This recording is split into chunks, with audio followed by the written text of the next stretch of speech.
बनेको झुटा प्रशासन प्रचार लाग्छ यो फेक भिडियो बनाएर चाहिँ नि यो धेरै पहिले यो चाहिँ नि एकदम फेक भिडियो बनाएर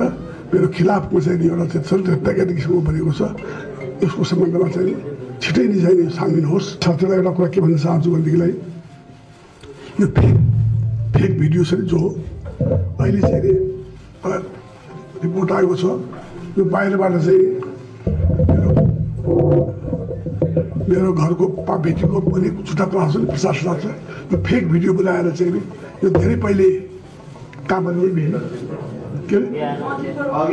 फेक भिडियो बनाएर मेरो खिलाफमा चाहिँ जिन्दगी काम भएको कुरा अहिले सामाजिक सञ्जाल र विदेशी उसको पनि आइसकेको छ र यो मेरो जस्तो अरू देशको भिडियोहरूबाट सोलेर तानेर ल्याएर मेरोमा हालिदिन्छ नदेखाएर त्यो एउटा आएको छ के नाम त्यो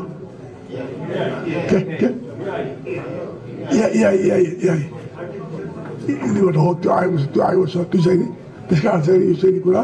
अहिले आएर स्पष्ट भइसकेको छ यो चाहिँ नि एकदम फेक भिडियो बनाएर मेरो खिलाफमा चाहिँ नि एउटा चाहिँ तयारी किसिमको बनेको छ यसको सम्बन्धमा चाहिँ छिटै नै चाहिँ छानबिन होस् र यसमा चाहिँ भन्ने मेरो धारणा छ र अन्तमा साथीहरूलाई धन्यवाद दिँदै म चाहिँ नि मलाई अब समय पनि छैन मलाई चाहिँ अब यो अलिकति अहिले पनि यो भन्ने कुरा